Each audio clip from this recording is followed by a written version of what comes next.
बिस्मिल्लाहिर्रहमानिर्रहीम, अस्सलाम वालेकुम। आप देख रहे हैं प्रोग्राम 7 से 8 और मैं हूं आपका मेज़बान सैयद फवाज़ अली। नाज़रीन, नवाज शरीफ वापस नहीं आ रहे हैं। वकील ने लाहौर हाई कोर्ट को बता दिया है। अदालत को दी गई ताज़ा मेडिकल रिपोर्ट्स के मुताबिक डॉक्टर्स ने मियां नवाज शरीफ को सफ़र करने से रोक दिया है क्योंकि बेगम कुलसूम नवाज की वफ़ात के बाद से वो दबाव में हैं।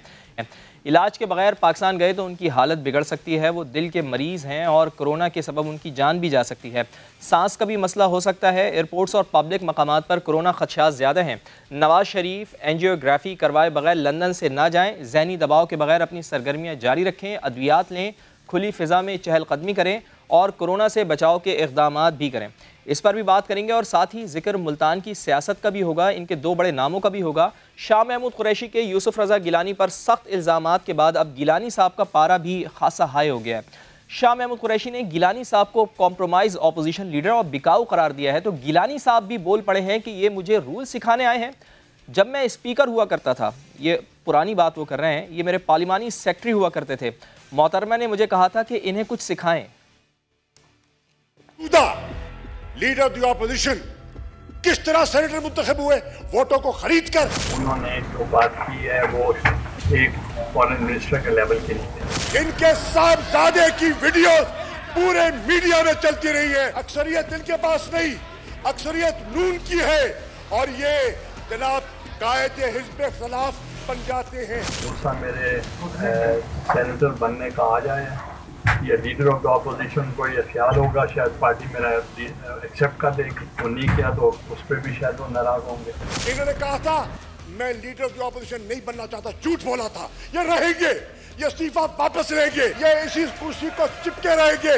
ये ड्रामा था। हाथी के दांत दिखाने के और है, चबाने के और है। अब रूल्स वो तो हमें नहीं समझा सकता, रूल्स समझाने भी थे तो चेयरमैन को पहले समझाता कि इसकी बात ना सुनो। आंखों में लाओ नहीं यार, देखो आंखों में आंख डाल के बात करते हैं। अगर मेरे देखने से इनको शर्म आए, मैं पर्दा कर लेता हूँ, मैं पर्दा कर लेता हूँ। अगर हम चाहते, हमारी मेजोरिटी थी, हम उठ के बाहर चले जाते तो किससे बात करता, तो वो तो हमने उसको मौका दिया कि आप बात करें। I am warning you members of the senate, the leader of the opposition is a compromised leader। एक फॉरेन मिनिस्टर ऑफ पाकिस्तान, उन्होंने मुल्क का इमेज खराब किया है। मैं तो दुआ दूंगा अल्लाह ताला उनको सब्र दे। तो मौजूदा और साबिक जियाले तो आमने सामने हैं। दूसरी जानिब गिलानी साहब के शिकवे के बाद अपनों ने भी खामोशी तोड़ दी है। ताज हैदर ये कह रहे हैं कि यूसुफ रज़ा गिलानी ने जमहूरियत के लिए 10 साल जेल काटी है। पाकिस्तान पीपल्स पार्टी को उन पर मुकम्मल एतमाद है और ऐसा लगता है कि अब नून लीग को भी भरपूर एतमाद है। गोया उन्होंने भी गिलानी साहब को अपना अपोजिशन लीडर मान लिया है। कल तक जो हुकूमती वोटों से अपोजिशन लीडर बनने का इल्ज़ाम उन पर लगाया करते थे, अब कहते हैं कि गिलानी काबिल एहतराम है, उनसे वजाहत नहीं चाहिए, बल्कि हमारी बात से दिल आज़ारी हुई हो तो हम माफ़ी मांगते हैं। गिलानी साहब इस्तीफ़ा वापस ले लें। या हारा या वो बात अब हिस्ट्री का हिस्सा बन गई है, लेजिस्लेटिव हिस्ट्री का हिस्सा है। जब कभी अपोजिशन को मौका मिला और अगर उन्होंने सोचा कि इसमें खामियां हैं तो ज़रूर अमेंडमेंट्स कर सकते हैं। यूसुफ रज़ा साहब इंतहाई काबिल एहतराम हैं। इस मुल्क के हर ओहदे को तकरीबन बड़े ओहदा उनके पास हुआ। उन्होंने अपनी प्राइम मिनिस्टरशिप कुर्बान कर दी अपनी पार्टी की खातिर, इस मुल्क में जमहूरियत की बका की खातिर और कॉन्स्टिट्यूशन की खातिर। हमें किसी किस्म की कोई एक्सप्लेनेशन नहीं चाहिए। हमारी लीडरशिप उनका एहतराम करती है। किसी की बात से अगर कोई दिल आज़ारी हुई है यूसुफ साहब की तो हम माजरत ख़्वाह हैं। और इसी तरह सब जो पार्टी के लीडरशिप है, अगर किसी की हुई है तो हम माजरत ख़्वाह हैं। तो गिलानी साहब का इस्तीफ़ा तो बिलावल भुट्टो जरदारी वैसे ही वापस कर चुके हैं। शायद इसीलिए आज कायदे ऐवान सेनेटर शहजाद वसीम कह रहे थे कि जिसने इस्तीफ़ा देना होता है वो मुँह पर मारता है, इस्तीफ़ा नहीं खेलता। तो शहजाद वसीम साहब का ये कहना है कि गिलानी साहब तो अगर उन्होंने इस्तीफ़ा देना था तो पाकिस्तान पीपल्स पार्टी को इस्तीफ़ा दे देना चाहिए था, यानी यूसुफ रज़ा गिलानी साहब को इस्तीफ़ा दे देना चाहिए था, लेकिन उन्होंने इस्तीफ़ा नहीं दिया। इसका मतलब तो ये हुआ कि वो सिर्फ इस्तीफ़े की बात कर रहे हैं, इस्तीफ़ा देना नहीं चाह रहे हैं। ये तो हुकूमत का मौक़िफ़ था। लेकिन जिस तरह हमने आपको अभी दिखाया कि सादिया अब्बासी साहिबा भी ये कह रही हैं कि हमें किसी किस्म की कोई शिकायत नहीं है, यूसुफ रज़ा गिलानी साहब ने बहुत ज़्यादा कुर्बानियाँ दी हैं और उन्होंने अपनी वज़ीर आज़म शिप में जब उनसे ये कहा गया तो अपनी पार्टी की खातिर उन्होंने वो भी कुर्बान कर दी। तो हमें किसी किस्म की कोई शिकायत नहीं है यूसुफ रज़ा गिलानी साहब से। लेकिन यूसुफ रज़ा गिलानी साहब को बहुत ज़्यादा शिकायत है अपनों से, जिस तरह उन्होंने कल इजहार भी किया था इसका, और हमने देखा कि उनके इजहार के बाद काफ़ी सूरत हाल टेंस भी नज़र आई, लेकिन अब बहरहाल ये सूरत हाल कुछ बेहतर होती हुई नज़र आ रही है। जिस तरह नवाज़ शरीफ की मैंने आपको प्रोग्राम में बताया था कि मेडिकल रिपोर्ट्स भी आई हैं, तो नवाज़ शरीफ की मेडिकल रिपोर्ट्स के ऊपर हुकूमती हम जान लेते हैं। डॉक्टर शहबाज गिल साहब हमें ज्वाइन कर चुके हैं, मुआविन खुसूसी हैं। बहुत शुक्रिया डॉक्टर साहब आपका वक्त देने के लिए। ये बताइएगा कि नवाज़ शरीफ साहब की ताज़ा तरीन रिपोर्ट्स देखकर कुछ तसल्ली हुई है हुकूमत को सर?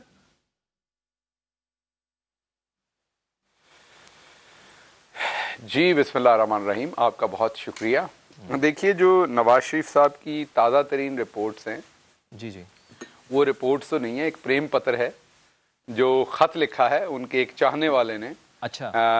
एक हिंदुस्तानी निजात डॉक्टर हैं जो अभी तक हमें पता चला है।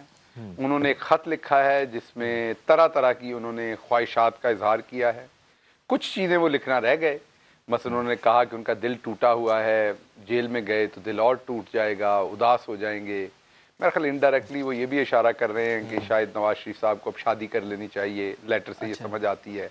जो ख़त है, प्रेम पत्र है जो, उसमें किसी मेडिकल रिपोर्ट का कोई हवाला नहीं है। डॉक्टर साहब के अपने ख्यालात हैं और उन ख्यालात में कुछ चीज़ें वो भूल गए। उन्हें मेरा ख्याल ये भी लिखना था कि उन्हें फौरी तौर पर उनके दिल को खुश रखने के लिए वज़ीर आज़म बना दिया जाए। शायद वो ये भी भूल गए कि ये भी लिखना चाहिए कि उन्हें 2 तिहाई अक्सरियत भी फ़ौरन दिलवा दी जाए। शायद वो ये भी भूल गए कहने के लिए कि उन्हें सिक्योरिटी के अदारों, जजेस के बारे में जो वो बदतमीज़ी कर सकते हैं उसकी इजाज़त दी जाए। शायद वो ये भी लिखना भूल गए कि उन्हें कुछ लंदन में, न्यूयॉर्क में 10-12 मज़ीद अपार्टमेंट्स लेके दिए जाएँ, कुछ कतरी पैसों से, कुछ पाकिस्तानी पैसों से। तो इस तरह की ख्वाहिशात का इज़हार है। हमने इस रिपोर्ट में देखा है कि इसमें कहीं प्लेटलेट्स का जिक्र नहीं है। जब वो यहाँ से जा रहे थे इलाज के लिए तो वो ये कह के जा रहे थे कि उनके प्लेटलेट्स भी काबू में नहीं आ रहे, कभी ऊपर जा रहे हैं, कभी नीचे जा रहे हैं, तो उसका भी इलाज होना है। लेकिन इस पूरी रिपोर्ट में कहीं इस चीज़ का भी जिक्र नहीं है डॉक्टर साहब। देखिए, उसमें एक ऐसी बीमारी उन्होंने लिखी हुई है जो मुबैना तौर पर आपको देखनी पड़ेगी, रिसर्च करनी पड़ेगी कि वो ऐसी बीमारी है जो अमूमन सिर्फ औरतों को होती है, और वो बीमारी भी नवाज शरीफ साहब के लिए उन्होंने लिख मारी है।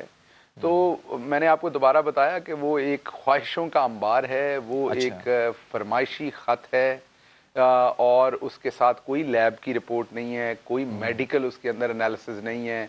वो सिर्फ एक उनके चाहने वाले की तरफ से एक प्रेम पत्र है नवाज शरीफ के लिए। अच्छा, कौन सी बीमारी का जिक्र कर रहे हैं डॉक्टर शहबाज गिल साहब आप, जो नवाज शरीफ साहब को है? यार वो हार्ट से रिलेटेड है, मुझे तो उसका नाम एग्जैक्टली नहीं आता।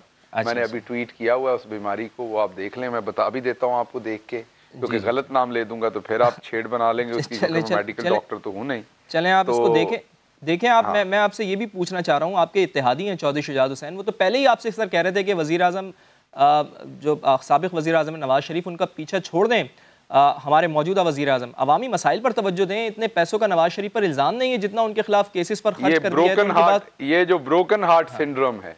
अच्छा जी, चलें, ये तो आपने बीमारी का नाम बता दिया। ठीक है चौधरी शुजात हुसैन का जवाब देते हैं। वो कह रहे हैं कि आप उनके पीछे पड़े हुए हैं, क्यों आखिर इतना पीछे पड़े हुए हैं? उनको छोड़ें, अवामी मसाइल के ऊपर तवज्जो दें सर, नहीं आना उनको।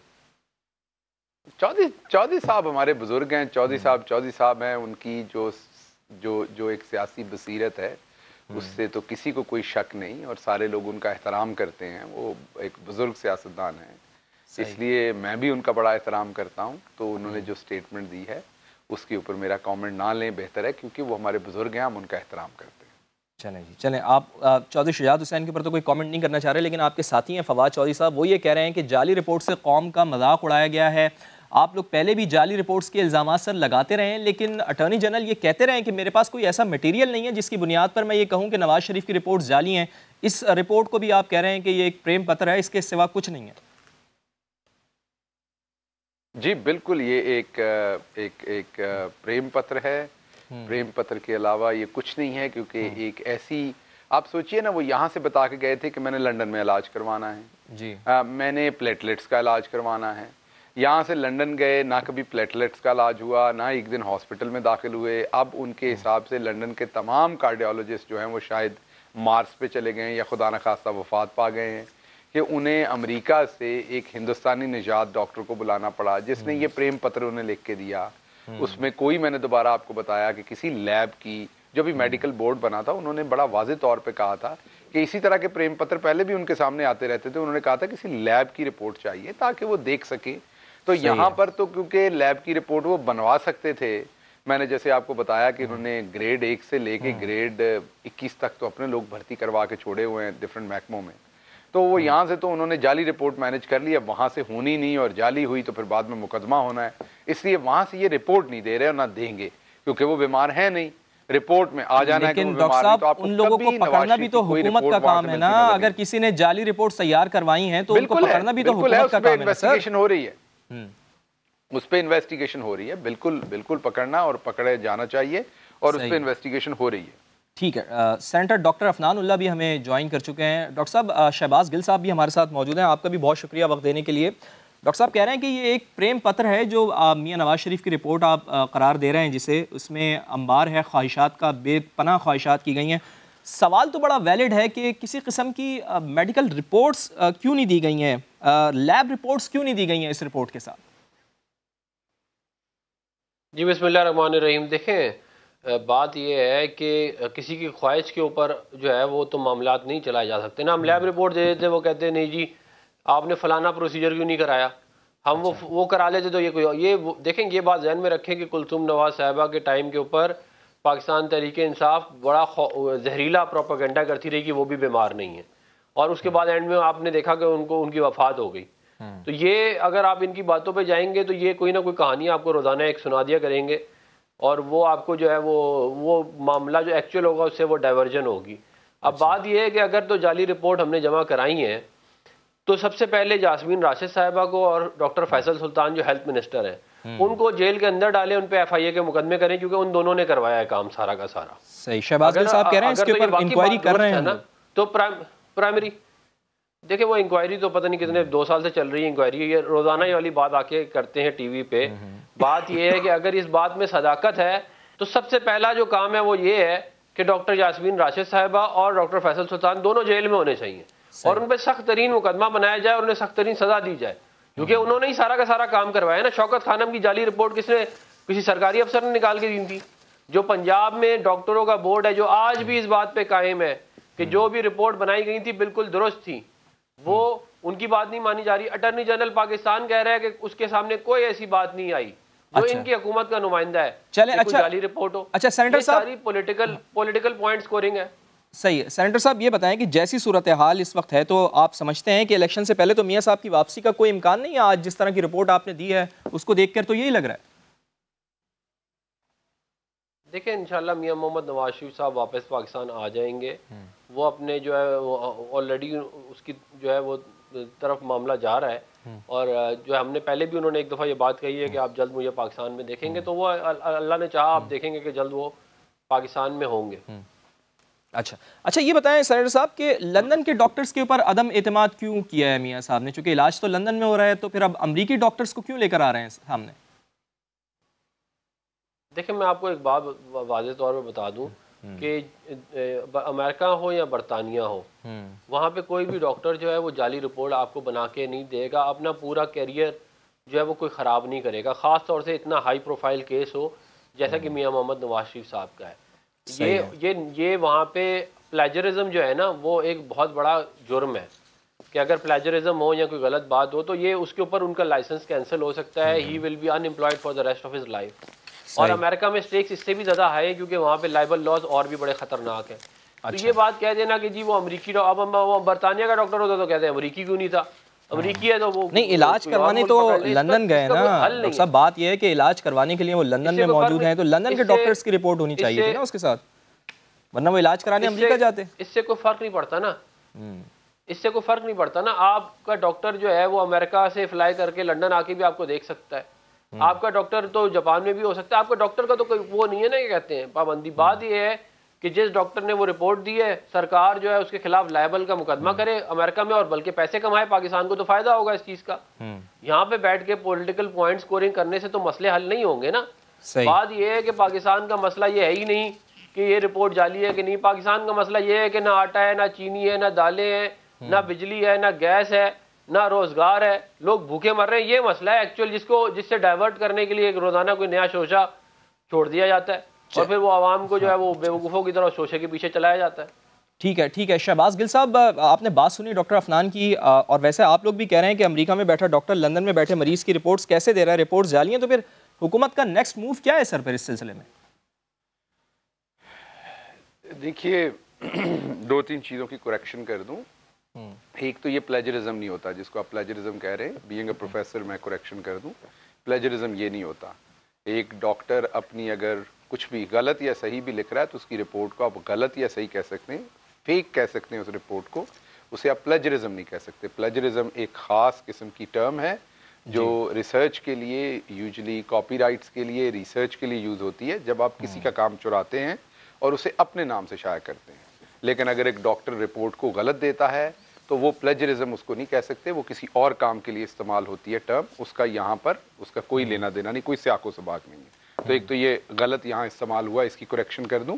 ठीक है। दूसरी मैं करेक्शन ये कर दूं कि उन्होंने कोई रिपोर्ट नहीं दी। उन्होंने, यही तो आपको हम बता रहे हैं कि क्योंकि उस अमेरिका में बैठे डॉक्टर को ये पता है कि मैं रिपोर्ट दूंगा तो मैं फंस जाऊंगा, मुझे जेल में जाना पड़ेगा, इसलिए उन साहब ने कोई रिपोर्ट नहीं दी। उन्होंने एक मेडिकल ओपिनियन दिया है, और मेडिकल ओपिनियन इज ऑलवेज आप जो मर्जी ओपिनियन दे दें। फॉर एग्जाम्पल, आप लिख के किसी बंदे के ओपिनियन में दे दें कि मुझे लगता है इस बंदे ने 100 साल जीना है, वो 10 साल के बाद अगर अल्लाह माफ करे फौत हो जाए तो आप लायबल नहीं। आपने मेडिकल ओपिनियन दिया, आप कहेंगे मुझे उसको देखने के बाद ये लगता था। उन्होंने कहीं, अगर वो इस खत में ये लिखते कि मैंने इनकी हार्ट की फ्लां टेस्ट करवाया है, उस टेस्ट की रोशनी में इनकी फ्लां डायमीटर, फ्लां इनकी जो वेस्कुलर एरिया उसमें ये नज़र आया, उसमें 3 इतने मिलीमीटर की थिकनेस हुई है, ये हुआ है, वो किसी रिपोर्ट का हवाला देते तो फिर आप उन्हें लायबल कर सकते थे। वो तो एक ओपिनियन दे रहे हैं, जैसे आप एक ओपिनियन दे दें कि ज़्यादातर जो हैं पाकिस्तान में सहाफ़ी जो हैं वो अंडरपेड हैं, उनकी जॉब के ऊपर उन्हें टाइम के ऊपर तनख्वाहें नहीं दी जाती। अब मुझे पता है कि समा में अभी तनख्वाहें बढ़ाई भी गई हैं थोड़ी देर पहले, और समा टीवी वक्त पर तनख्वाह भी देता है। अब मेरी इस स्टेटमेंट के ऊपर समा टीवी मेरे पे केस नहीं कर सकता, हालांकि इन अ वे ये बात दुरुस्त होगी कि पूरे पाकिस्तान में सारे सहाफियों के साथ ये नहीं होता, लेकिन ज्यादा के साथ ये होता है। तो इसी तरीके से उस डॉक्टर साहब ने जो इनका तरीका वारदात है, जिसे बारीक तरीका वारदात कहते हैं, ये रिपोर्ट नहीं है, मैं आपको 10वीं दफा बता रहा हूं। बस ठीक है डॉक्टर साहब, आपका मौक़िफ़ है, खत लिखा है, ओपिनियन है, और ये किसी सूरत कभी आपके सामने कभी भी कोई रिपोर्ट नवाज शरीफ की आएगी नहीं, क्योंकि जिस दिन रिपोर्ट आई ये जेल में होंगे, वो डॉक्टर भी जेल में होगा अगले दिन, नवाज शरीफ भी जेल में होंगे, इन्हें पता है वहां पर जाली रिपोर्टें नहीं बनाई जा सकती। दूसरी बात मैंने आपको ये बतानी थी कि हमने अब हर प्रेम पत्र लेने वाले के खिलाफ कार्रवाई तो नहीं करते फिरना ना वहां जाके, वो कर नहीं सकते ना, वो तो कोई रिपोर्ट तो वो दे नहीं रहे, कोई ओनरशिप तो ले नहीं रहे, वो तो एक ओपिनियन दे रहे हैं नवाज शरीफ साहब के बारे में। अब कल को एक डॉक्टर ओपिनियन दे दे कि मैंने नवाज शरीफ साहब से बातचीत की है, मेरे ख्याल में वो बैकी बातें कर रहे हैं और उनका दिमागी तवाज़ुन दुरुस्त नहीं रहा, ये उस डॉक्टर का ओपिनियन है। चले, आपका पॉइंट ऑफ व्यू आ गया, आप कह रहे हैं कि ये मेडिकल रिपोर्ट नहीं है, तो डॉक्टर ने अपना ओपिनियन दिया है, आपका नुक्ता आ गया। सेनेटर अफनान के पास भी मुझे जाना है।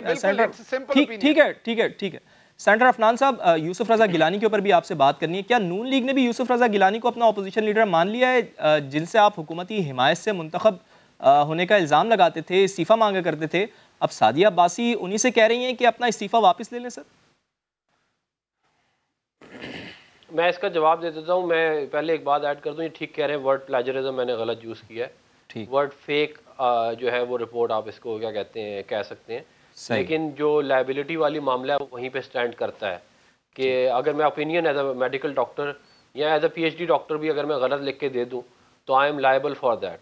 तो उन्होंने, वो एक बहुत बड़ा डॉक्टर है, उसने लिख के दिया है। ठीक है सर, गिलानी साहब वाली बात पर आ जाए सर, गिलानी साहब वाले सवाल पर अब जो गिलानी साहब वाली जो बात है वो ये है कि देखें, हुकूमत पाकिस्तान पीपल पार्टी ने उनको नॉमिनेट किया था as leader of the opposition. हमारा जो नॉमिनी था लीडर ऑफ द ऑपोजिशन का वो आज़म नज़ीर तारड़ साहब थे, और जो पाकिस्तान पीपल पार्टी ने जो वोट लिए थे वो दिलावर खान ग्रुप से लेके वोट पूरे किए थे, जिसके तहत वो लीडर ऑफ द ऑपोजिशन बने थे। तो वो हमारे लीडर ऑफ द ऑपोजिशन थे नहीं, वो हमारे वोट से बने थे। हमारा कैंडिडेट जो थे वो आज़म नज़ीर तारड़ साहब थे।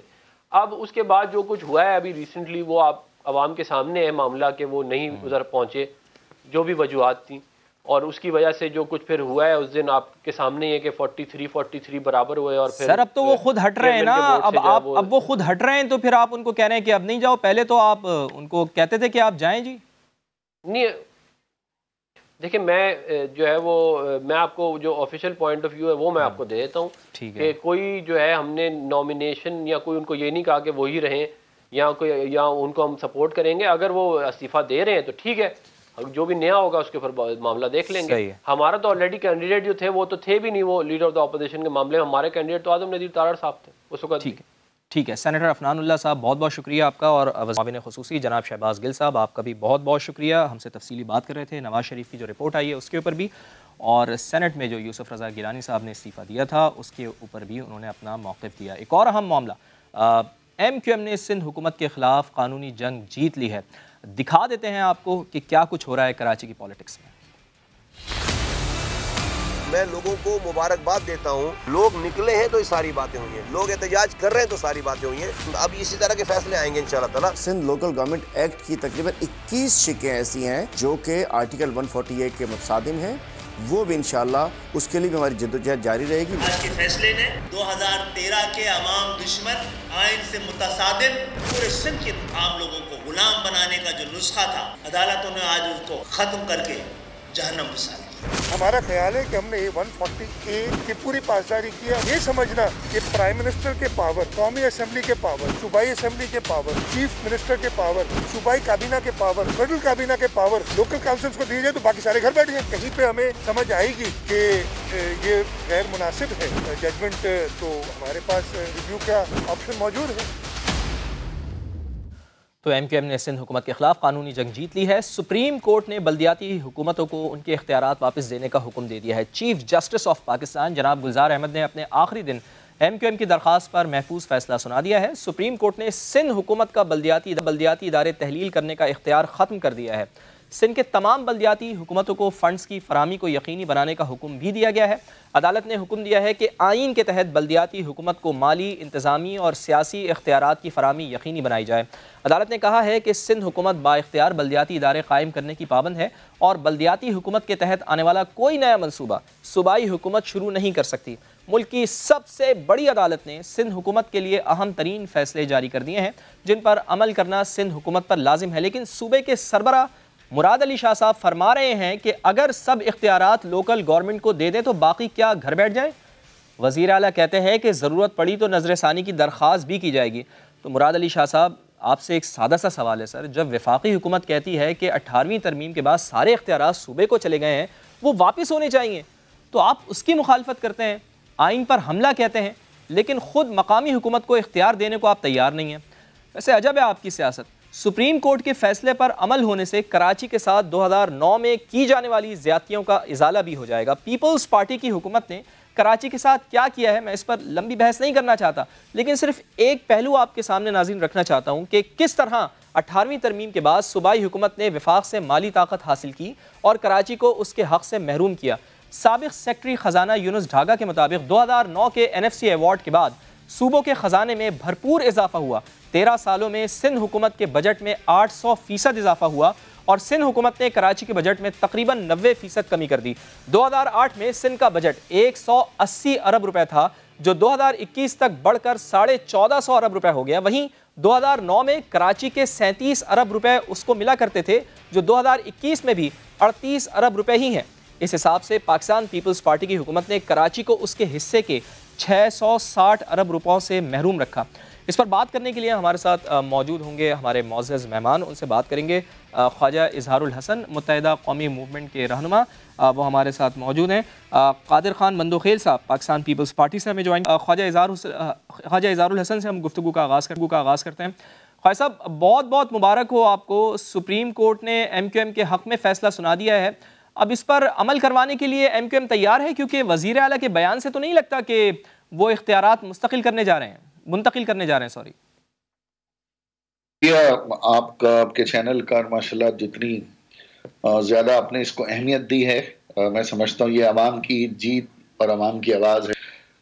इम्पॉर्टेंट बात यह है, पहली चीज़ तो मैं एक छोटी सी फिगर थोड़ा सा तस्हीह कर दूँ। यूनुस डागा साहब की रिपोर्ट में जी 2003 में नेमतुल्लाह साहब जब इस शहर के मेयर थे तो कराची का बजट 47 अरब रुपए था, जिसमें से कोई 22 अरब रुपए 20 अरब रुपए तरक्याती फंड थे, और सूबे का बजट आप दुरुस्त कह रहे हैं 200 अरब रुपए के लगभग था।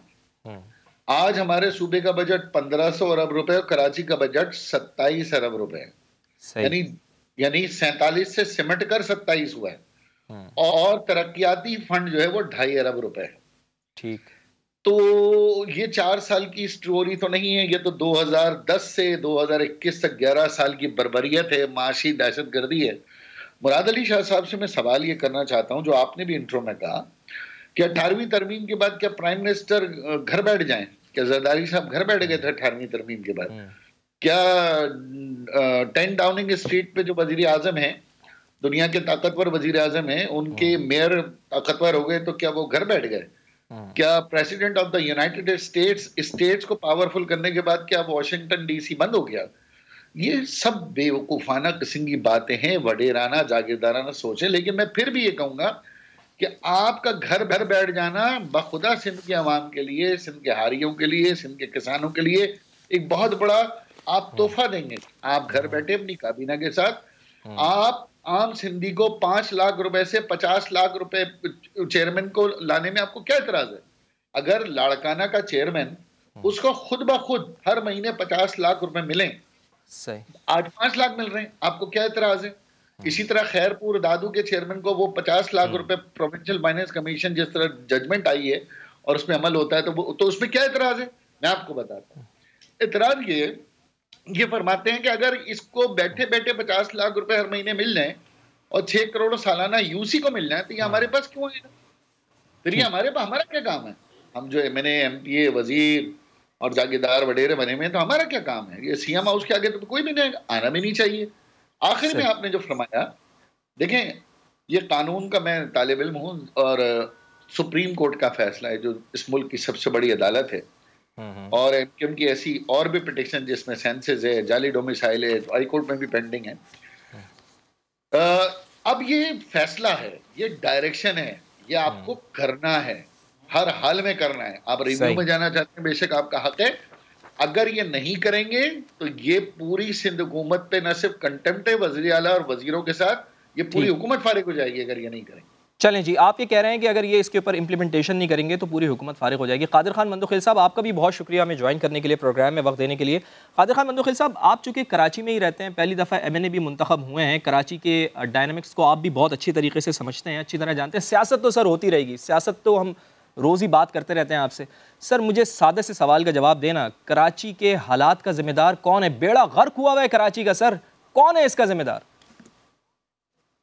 MQM जो 35 साल से कराची पे हुक्मरानी कर रहे और अभी 6 महीने से इनकी हुक्मरानी ख़त्म हो चुकी है। जो अदाद शुमार आपने बयान किया टोटली गलत और गुमराह कुन है। अच्छा, सिर्फ वो कैसे एक सर? डिस्ट्रिक्ट वेस्ट के, सुन ले अब आपने सवाल कर लिया, मेरे जवाब ही सुन ले जी। सिर्फ एक डिस्ट्रिक्ट वेस्ट की 1 महीने की जो बजट थी वो 22 करोड़ से ज़्यादा देती थी। और फिर ये सारे मिला के अगर सारे डिस्ट्रिक्ट के जहाँ MQM की नाजिम होते थे, जहाँ मेयर वसीम अख्तर साहब उनको होते थे, तो ये कई हरब क्या कई उस पर चले जाते हैं सारे। ये अदाद शुमार भी आप रख लें। और अच्छा। फिर मैं अब ये भी आपको याद आता हूँ, ये बिल्कुल इस सुप्रीम कोर्ट के फैसले को गलत अंदाज में पेश किया जा रहा है। अच्छा। सुप्रीम कोर्ट के फैसले में, मैं सुप्रीम कोर्ट का वकील हूँ, उसमें कोई ऐसी डायरेक्शन नहीं दी है। ये कहा गया सुप्रीम कोर्ट ने कि आर्टिकल 140A के तहत जो है ना उसके इख्तियारात दिए जाए। सर तनख्वाहों और तरक्याती बजट को आप मिक्स कर रहे हैं, कंफ्यूज कर रहे हैं आप आवाम को। आप ये बताएं ना कि तरक्याती बजट कितना दिया गया है? कौन सी सुप्रीम कोर्ट के वकील हैं? अच्छा, अब अगर MQM ने काणे कनकटे ये सारे भर्ती किए हैं जिसकी 55 करोड़ से ज्यादा सिर्फ KMC की बजट है, तो उसमें फिर मैं या मेरा सूबा या मेरा हुकूमत क्या करेगा? और फिर जब नली नालों में बोरियां ये सारे करके और जाम करते थे उसमें मेरे क्या कसूर? और आप छोटा सा मिसाल छोड़े उस चीज को सबके वो बोलने दे दे, छोड़े नहीं। कादिर खान मंदोखेल साहब, 22 करोड़ जो आपने कहा कि एक डिस्ट्रिक्ट का बजट है, तो इसको जरा क्लियर करें सर, ये तनख्वाहें हैं या फिर सिर्फ ये तरक्याती बजट की आप बात कर रहे हैं सर? फवाद कोई नहीं, मैं आ रहा हूँ ख्वाजा इजहार साहब, मैं आपकी तरफ आ रहा हूँ, जरा उनको अपनी बात कंप्लीट करने दें, बात कंप्लीट करने दें। करने के लिए तो और भी बहुत सारी जगह हैं सर, मैं आ रहा हूँ आपकी तरफ, उनका पॉइंट ऑफ व्यू लेने देना सर। मैं ये कह रहा हूँ, मैं ये कह रहा हूँ कि ये काणे कनकटे टारगेट किलर जो भर्ती किए एमक्यूएम ने पिछले 35 नहीं सर, मेरी बात का जवाब देना सर। ये आप कहाँ पुरानी बहस में चले गए सर? कराची को सही करना है, कराची के मुस्तकबिल का सवाल है कादिर खान मंदोखेल साहब, सिंध के मुस्तकबिल का सवाल है। आपके 15 मिनट के प्रोग्राम में ये सारी चीजें वाज़ेह नहीं हो सकती है। जिस तरह आप लोगों को गुमराह कर रहे हो, इस तरह ये एमक्यूएम की सर आपने 22 करोड़ कोट किए हैं, वो तरक्याती बजट था या फिर तनख्वाहों के लिए था? कादिर खान मंदोखेल साहब 15 मिनट में इसका तो जवाब दे सकते हैं आप। चलें आज इस बहस को तो समेट कर जाते हैं।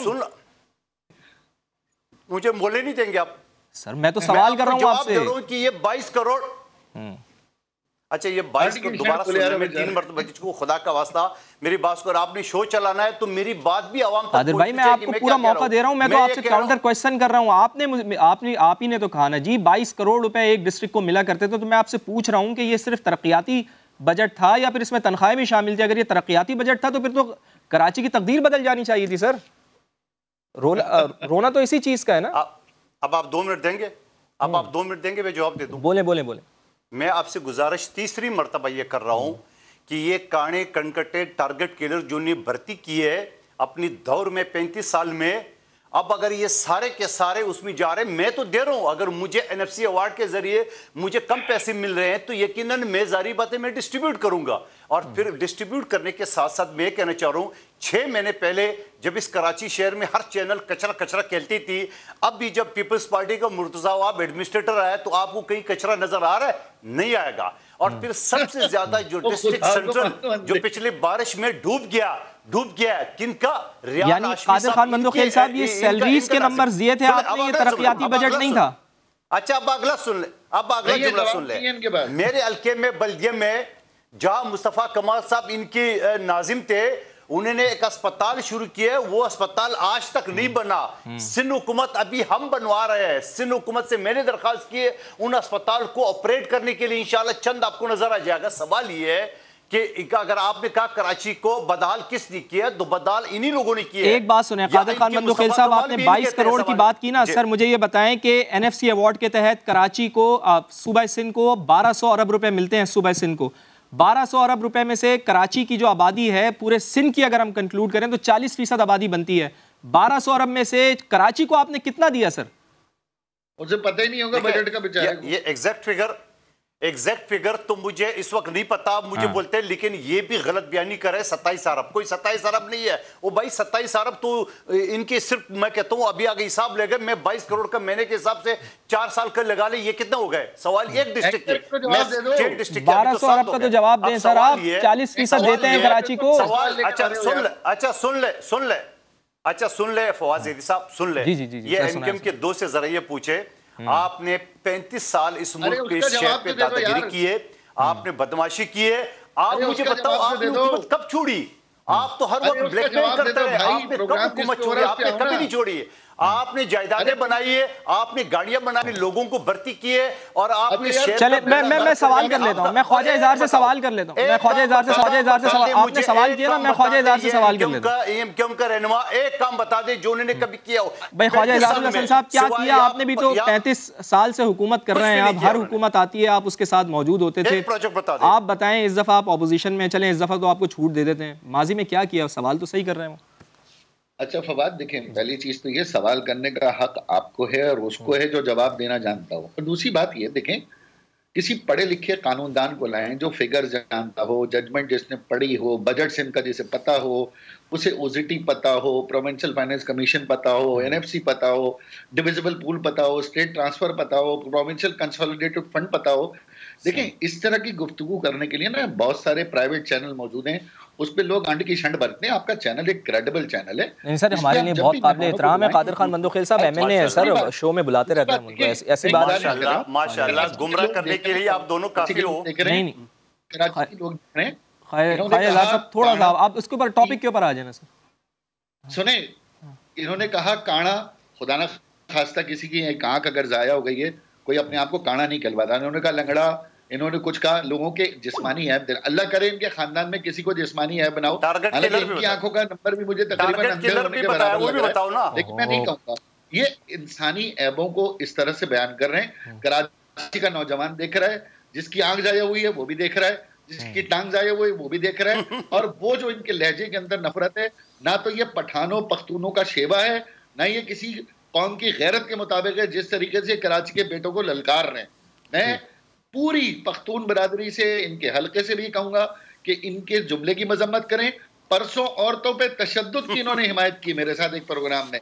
मैं इनके घर की खवातीन से भी ये अपील करूंगा कि खुदा के वास्ते इनको, मैंने कभी नहीं किया, कोई शर्म मैंने कभी नहीं किया। मैंने कहा कि गैरत का तकाजा ये है कि आपने औरतों को डाल बना के रखा। मैंने आपको ये बोला, और आपने जो काड़ा नंगड़ा नाम दिया वो आपने दिया, मैं नहीं कह रहा हूं। मैं किसी इंसानी अज़ा की, मुझे इंसानी हुकूक का पहला अवार्ड मिल चुका है, मैं नहीं हुआ। मैं चले पॉइंट आ गया ना सर आपका, काड़ा लंगड़ा। कादिर खान मंदोखेल साहब पॉइंट आ गया, आप उनको बात कंप्लीट करने दें। ख्वाजा इज़हार साहब आप अपनी बात कंप्लीट करें, फिर की बात नहीं करो। आपने अपने दहशतगर्दों का नाम रखा, मैं उस नाम से आपको पुकार रहा हूं, मैं उस चीजों को बात कर रहा हूं। और फिर जो बात आप करें कानून की, आपने क्या किया इस शहर में 35 साल में? एक प्रोजेक्ट बताओ, उसका जवाब देने देना। कादिर खान मंदोखेल साहब जवाब देने दें उनको, क्या बनाया आप उनको जवाब देने दें। जी ख्वाजा साहब जवाब दें। चल देखिए, पहली चीज ये कि भाई आपके भी फिक्र गलत है, मेरे भी फिक्र गलत है। तो मैं ये समझ पूछना चाहता हूं भाई, पे सुप्रीम कोर्ट का फैसला हमारे लिए कामयाबी है। वजीर आला साहब घर बैठना चाहें घर बैठें। 1500 अरब रुपए सूबे का बजट है। कराची का 20% जो 2003 में था, आज वो घटकर 3%, 4% रह गया है। हम ये समझते हैं अगर पीपल्स पार्टी की हुकूमत अच्छी थी तो लाड़काने की तकदीर बदलनी चाहिए थी। बिल्कुल ठीक है, बिल्कुल ठीक है। भाई साहब यहाँ पे ये सवाल ये पैदा होता है कि वज़ीर आला सिंध ये कह रहे हैं कि अगर सब इख्तियारात लोकल गवर्नमेंट को दे दूंगा तो फिर सबको घर भेज दूं क्या? यही बात फिर सूबे के लिए विफाक भी कहता है, फिर वो क्यों गलत है ये? देखिए, वही तो मैं कह रहा हूँ ना कि जरदारी साहब खुद सदर थे ना 18वीं तरमीम के बाद, तो घर तो नहीं गए। यूसुफ रजा गिलानी साहब घर तो नहीं गए, इख्तियार दिए ना, ये क्रेडिट पीपल्स पार्टी खुद लेती है ना 18वीं तरमीम का। ये वही 18वीं तरमीम की तशरीह तो की है सुप्रीम कोर्ट ने, जिसमें आग लग गई, पता नहीं कहां से धुआं निकला है सबके। ये 18वीं तरमीम के तो आप मेडल लेते हैं, आपको तो शुक्र अदा करना चाहिए कि 18वीं तरमीम सूबों से नीचे जिलों तक चली गई है। आप तो मुस्तकिल ये बयान देते हैं कि हमने यूसी को बाइख्तियार करना है। भाई अदालत ने कर दिया, अब क्या करें? क्या अदालत आईनी अदालत है? वो अदालत है जिसके फैसले आप मानते रहे। सही है, सही है, सही है। कादिर खान मंदोखेल साहब, पीपल्स पार्टी 18वीं तरमीम के लिए बहुत शोर मचाती है। उसी 18वीं तरमीम के तहत बल्दियाती हुकूमत को जो इख्तियारात देने थे सर, वो सूबाई हुकूमत को नजर ही नहीं आते। ये क्या वजह है? देखिए, हम बड़े फख्र से कहते हैं कि हमने 18वीं तरमीम लाया है। हम बड़े फख्र से कहते हैं हमने छोटे सूबों को इख्तियारात दिए है। हम बड़े फख्र से कहते हैं कि आर्टिकल 140 हम लाया है और हमने इख्तियारात भी दिए है। अब अगर इख्तियारात इनको नजर नहीं आ रहा है, आप हमारे 22 करोड़ को तनख्वाह में डाल रहे हो, तो फिर इसमें मैं क्या करूं? मैं तो फिर यही बोलूंगा कि अगर तनख्वाह में है तो भी इन्हीं ने भर्ती की है। दूसरी बात मैं कहना चाह रहा हूं, ये इनकी जो कहते हैं ना, चिराग जब बुझता है ना तो पड़पड़ाते हैं, ये पड़पड़ा रहे। ये इनके 5-6 लोग जो अभी रह गए, ये अगले इलेक्शन में वो भी नहीं होंगे। अच्छा, NA-249 एमक्यूएम का गढ़ हुआ था, एमक्यूएम का नाम लेने वाला कोई नहीं है, एमक्यूएम का नाम लेने वाला कोई नहीं है। ख्वाजा इज़हार साहब, आप जितनी मर्जी नफरत फैलाओ, जितनी मर्जी अपने साबिक रहनुमाओं के जरिए पठानों को और पश्तूनों को ताने दो और उनको बहस कहीं और चली जाएगी। कादिर खान मंदोखेल साहब, बहस कहीं और चली जाएगी। मुझे ये बताएं सर, अब मुझे ये बताएं ना, आप कहीं और बहस को लेके जा रहे हैं। इसके ऊपर बात करें ना, बल्दियाती कानून के ऊपर बात करें ना। NFC की तो आप बात करते हैं सर, ये PFC के ऊपर आपकी क्या बात है? PFC के ऊपर आपकी क्या राय है? उसके ऊपर भी तो कोई बात करे ना। देखिए, मैं इसको टॉपिक देते कल ये पढ़कर आएंगे, फिर करते हैं प्रोग्राम। उस हवाले से मैं एक चीज बताऊं आपको, उस हवाले से बताओ, ये अगर इतनी कराची के खैरख्वाह है, पहली बात तो ये जहन से निकल लिए, ये कराची के लिए, कराची मेरे कायद का शहर है, कराची मेरे चेयरमैन का शहर है, कराची मेरा शहर है, कराची पश्तूनों का शहर है। 200 साल तारीख है पश्तूनों को। पहले तो ये जुमला उठा दे, ये कराची। दूसरी बात सर, 13 साल से कादिर खान मंदोखेल साहब आपकी हुकूमत है, कितनी दफा अमल दरामद किया है आपने PFC के ऊपर सर? ये भी तो बताएं ना। सुन सही, 13 साल के शुरू के 4 साल तो ये भी हमारा साथ इत्यादि थे, ये पूछे ख्वाजा साहब से। और 35 साल अलग ये पूछो उनसे, ये इत्तेहादी तो वो थे, खजाना तो आपके पास था ना, इख्तियार तो आपके पास है ना सर। सवाल ये है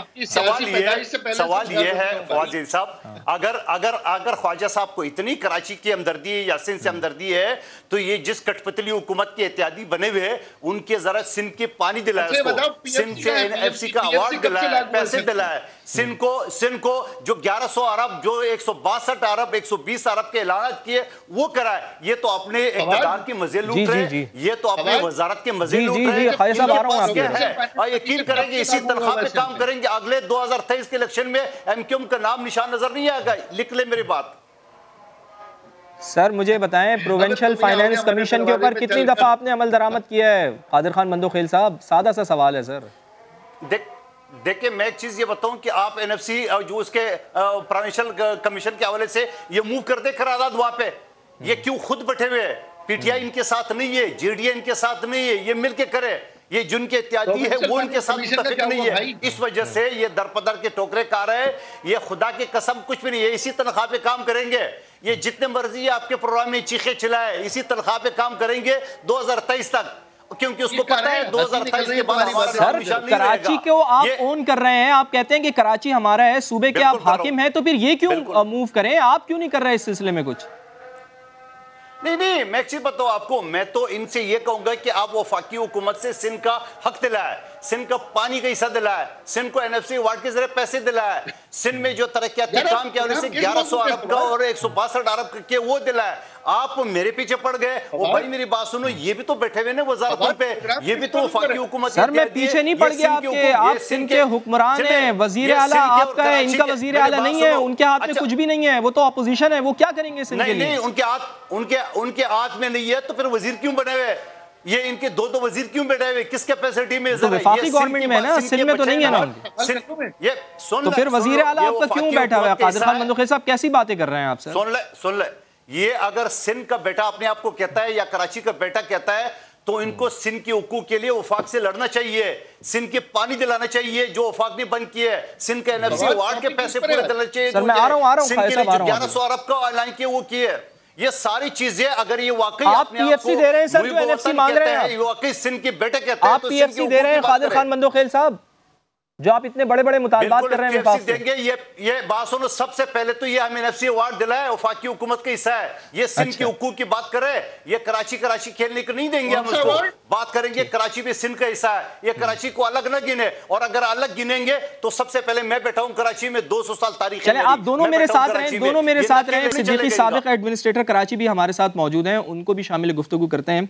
फ़हीमुज़्ज़मा सिद्दीकी साहब, आज जो सुप्रीम कोर्ट ऑफ पाकिस्तान का फैसला आया है, आज के फैसले के बाद आवाम क्या उम्मीदें रखें? क्या पाकिस्तान पीपल्स पार्टी कराची समेत सिंध के तमाम शहरों को उनका हक देने को तैयार हो जाएगी? सर देखिए, सबसे पहली बात तो ये कि सिंध के अवाम को यही तौर इख्तियार करना चाहिए, अगर हकूक लेने तो बिलाखिर यही कोर्ट्स का रास्ता करना पड़ेगा। अदरवाइज जो एक फ्यूडल माइंडसेट इस वक्त सिंध पे राइज है, वो ये तो बात करेगा कि फलानी चीज मुझे दे दो, 18वीं तरमीम मेरे लिए अच्छी है, मगर इस बात के लिए तैयार नहीं होगा कि वो जो है अवाम को, अवाम नास को जो है उनके हकूक दे, उनको वसाइल मुहैया करे। ये बहुत ही अफसोसनाक बात है। पाकिस्तान पीपल्स पार्टी हमेशा से लेफ्ट ऑफ द सेंटर या कम से कम सेंट्रस्ट पार्टी रही है और अवाम नास की बात करती रही है, मगर आज जो पाकिस्तान पीपल्स पार्टी की हुकूमत है उसमें क्लियर कट सिर्फ और सिर्फ एक बात है, और मैं पाकिस्तान पीपल्स पार्टी का साबिक एडमिनिस्ट्रेटर रहा हूं इस शहर में, मैं जो चीजों को देखता हूं उसमें एक बात बहुत ही क्लियर नजर आती है कि किसी किस्म की जो मैं ले सकता हूं वो तो मुझे मिलना चाहिए, मगर जो लोगों का हक है वो उनको देना जो है मेरी जिम्मेदारी नहीं है। सही। अच्छा, कादिर साहब, आपके पुराने साथी खुद ये कह रहे हैं, देखें आपने बात सुनी ना फ़हीमुज़्ज़मा सिद्दीकी साहब की, क्या कमेंट करेंगे फिर? देखिए, मैं फ़ैज़ साहब से कहूँगा कि आपने खिदमत की है सिंध की, कराची की, और पीपल्स पार्टी का हिस्सा रहे, और अब आपको अगर कोई इस हवाले से कोई खदशात है या कोई तजावीज़ है तो आपको हमारी क़यादत के साथ, हमारे वज़ीर बल्दियात के साथ बैठ को हल करना चाहिए, न कि टेलीविज़न पे। यकीनन आपने एक एडमिनिस्ट्रेटर का एक अच्छा रोल अदा किया है और आज हमने अच्छा काम किया है। आपके पुराने तजर्बे से हम फ़ायदा उठाते हुए आपको हमारे साथ बैठना चाहिए। हम अक्ल कुल नहीं है, हम इंसान है, गलती कर सकते हैं, लेकिन आप जैसे तजर्बार लोगों को टीवी चैनल पे हम पर तनकीद करने की बजाय हमारे साथ बैठना चाहिए, तजावीज़ देना चाहिए। आपकी तजावीज़ को हम वेलकम करते हैं, लेकिन याद रखना ये MQM PSP या PTI मैंने बहुत बार कोशिश की है आपके मिनिस्टर्स और आपके लोगों के साथ, मैंने अखबार में भी लिखा है, मैंने टीवी पे भी बोला है, मगर मसला ये है कि यहाँ जो माइंड सेट है ना वो तब्दील होने को तैयार नहीं होता। यहाँ पर आप बात कर रहे हो सिंध के अवाम की, मेरा ताल्लुक MQM से कभी नहीं रहा, MQM से मेरा हमेशा नजरियाती इख्तलाफ रहा। मैं पाकिस्तान पीपल्स पार्टी जो बेनजीर भुट्टो साहिबा वाली थी उसके अंदर काम किया है। मुझे आज तक याद है जब कराची जू से दुकानें हटाई जा रही थी और KMC ने खुद बनाई थी, तो बीबी ने मुझे बिलावल हाउस बुला के कहा था कि 14 बाय 14 की दुकानें तुम खत्म कर रहे हो तो इनको ऑल्टरनेट देना, उसके बाद चाबी देना, चाबी लेना, और वही किया था। आज कितना अरसा हो गया, आज दुकानें तोड़ दी गई, लोग दर बदर घूम रहे, किस बात का यार, कौन सी बात कर रहे हो, कौन से आप आवाम? मैं आपका साथी जरूर रहा हूं, मैं आपका नजरियाती साथी हूं, मैं अवाम अपने लोगों के लिए खड़ा होने को तैयार हूं। मैं किसी वडेरे के लिए, किसी वडेरा जागीरदाराना सोच को सपोर्ट करने के लिए तैयार नहीं हूं। जागीरदाराना सोच होती है I am above the law, मैं कानून से ऊपर हूं, यानी कि जो आईने पाकिस्तान कहता है उसके ऊपर अगर बात होगी कि ठीक है, यानी आप तजावीज देते रहे, लेकिन आपकी बात किसी ने सुनी नहीं है। बड़ी हेल्दी डिबेट जो हमारी जारी थी, लेकिन चूंकि बदकिस्मती है कि हमारे पास टाइम बहुत खत्म हो गया, बिल्कुल टाइम बिल्कुल कम था। बहुत शुक्रिया आपका फ़हीम उज़्ज़मा सिद्दीकी साहब, आप हमारे साथ मौजूद थे। ख्वाजा इज़हारुल हसन MQM से हमारे साथ मौजूद थे और कादिर खान मंदोखेल पाकिस्तान पीपल्स पार्टी की तरफ से हमारे साथ मौजूद थे। नाज़रीन, प्रोग्राम देखने के लिए आपका भी बहुत शुक्रिया। अपने मेज़बान फवाज़ ज़ैदी को कल तक के लिए इजाज़त दीजिए। अल्लाह ने के बाद।